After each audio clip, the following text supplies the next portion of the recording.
ઈસવીસન 1930ના ઐતિહાસિક ભીમરાડ નમક સત્યાગ્રહની ગૌરવગાથાને યાદ કરી ઓરિજિનલ ઐતિહાસિક ફોટોગ્રાફ્સનું પ્રદર્શન કરવામાં આવ્યું હતું. રવિવારે યોજાયેલા વિશાળ રક્તદાન કેમ્પમાં મોટી સંખ્યામાં યુવાનો, સામાજિક આગેવાનો અને ગ્રામજનોએ ઉત્સાહભેર ભાગ લીધો. આ કાર્યક્રમમાં દીપક ઇજારદાર ખાસ મહેમાન તરીકે ઉપસ્થિત રહ્યા હતા. પરિવર્તનની જ્યોત ઘેર ઘેર અભિયાન અંતર્ગત સમાજમાં સેવા અને માનવતાનો સંદેશ પ્રસારવામાં આવ્યો હતો. આ પ્રસંગે સમાજ સેવા ક્ષેત્રે નોંધપાત્ર યોગદાન બદલ નિલેશભાઈ માંડેલવાલાનું સન્માન કરવામાં આવ્યું હતું. આ સમગ્ર કાર્યક્રમ સેવાભાવ અને સમાજ એકતાના માહોલ વચ્ચે સફળતાપૂર્વક સંપન્ન થયો. રક્તદાન કેન્દ્રમાં હાજરી આપી છે, શું કહેશો? આ મહારક્તદાન શિબિર પરિવર્તન ટ્રસ્ટના પ્રમુખ શ્રી અને મહિલા પ્રમુખ શ્રી, જે પરિવર્તન ટ્રસ્ટ કોળી સમાજનું કાંઠા વિસ્તારનું મોટું ટ્રસ્ટ છે અને સેવાને આધારે જ છે, તે લોકોને ઇન્સ્પાયરેશન મળ્યું કંઈક ઉપરથી કે બ્લડનું ઘણી વખત સુરત રક્તદાન કેન્દ્ર અને બધે બ્લડની અછત થાય છે. એટલે આજે ભીમરાડ ગાંધી ક્રિકેટ ગ્રાઉન્ડ ભીમરાડ પર જ્યાં બળવંતભાઈ લલ્લુભાઈ પટેલે બનાવ્યું છે, ત્યાં ગાંધીજીએ અહીંયા 1930માં ગ્રાઉન્ડ પર સભા કરી હતી. ત્યાં એમણે ગાંધી આશ્રમ બનાવ્યો છે. સરકારના એમાં 5.5 કરોડ 12.5 કરોડ વાપરી રહ્યા છે. હવે બળવંતભાઈ કેટલા પૈસા બાકી છે? 18. સરકાર તો 50 આપે તો ઓછા પડે. એ સરકાર પાસે લેવાના ને, પણ એમ કેટલો આ ખર્ચામાં ઇન્ટિરિયર કરવામાં કેટલા પૈસા બાકી છે? 18 કેટલા તમે? 18 લાખ એટલે 30માં પૂરું થઈ જાય. એટલે ટોટલ આ 30 કરોડનો પ્રોડક્ટ છે. એટલે આ ગાંધી આશ્રમમાં બધું પુસ્તકાલય, આ તે લાઇબ્રેરી, પછી આ એસી રૂમ, વાંચવાનો કોન્ફરન્સ રૂમ, કંઈ આ તે સ્ટેજ. હવે એમનું જે પ્લાન છે તે પ્રમાણે બીજા એમને 18 લાખ જોઈએ છે. તે 31 ડિસેમ્બર 2026 પહેલાં હું જ આપી દઈશ. અને જે કંઈ સરકારની સબસિડી મળે તે બીજું આમાં ડેવલપમેન્ટ કરવાનું છે. પાછળ ગાંધી તળાવ ને આજુબાજુ બીજું તે અહીંયા એમને બાજુમાં બહુ મોટું સ્ટેડિયમ બનાવવાની ઈચ્છા છે. તે બધામાં એ વાપરશે. એના માટે મને કંઈ વાંધો નથી. પણ 18 લાખ રૂપિયાનો હું હમણાં જ એમને ચેક પોસ્ટ ડેટેડ 29 ડિસેમ્બર 2026 આપી દેવાનો. એટલે એ પૂરા થઈ ગયા.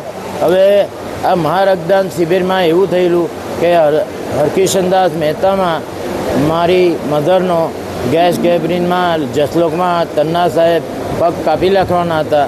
અને પગ કાપી નાખવું એટલે બહુ તકલીફવાળું, કારણ કે એના રિઝલ્ટ મેં જોયેલા. તે એને ગેસ ગેગ્રીન કહેવાય અને એમાં પગ કાપી નાખે.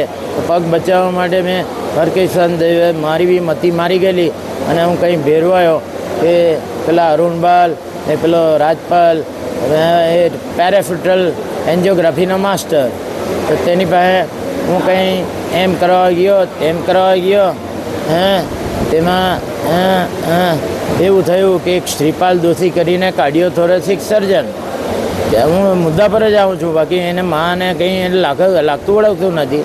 હરકિશન દાસ મહેતા હોસ્પિટલ તે ગ્રાન્ટ રોડ પર આવી. હવે એ મુકેશ અંબાણીએ લઈ લીધી. હવે એ બહુ મોડર્ન. ત્યારે આવ તડકલા દીધી.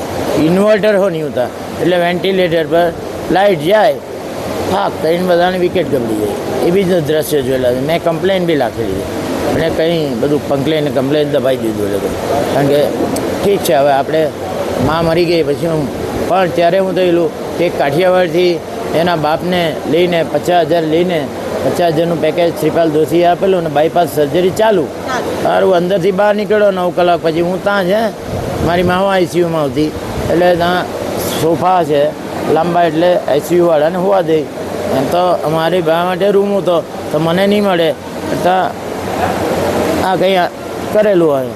એટલે તે સમયમાં મને સીટ મળી. પેલો તો રડતો આવ્યો કે શ્રીપાલ દોશી તો અંદર બાયપાસમાં બલૂન પ્લાસ્ટિક હા નહીં આવે. જ્યારે તમે નસ જ બદલી નાખો છો, તેમાં બલૂન ફૂગો પડવાનું શું જરૂર? એક નસ બીજી બ્લોક હોય તો તમારે બીજી ગ્રાફ્ટિંગ કરાવવાની, 2 ની 4 કરવાની. મેં તો 9 કરાવી છે. 90% બ્લોક સુધા તો પટલા જરા થાય.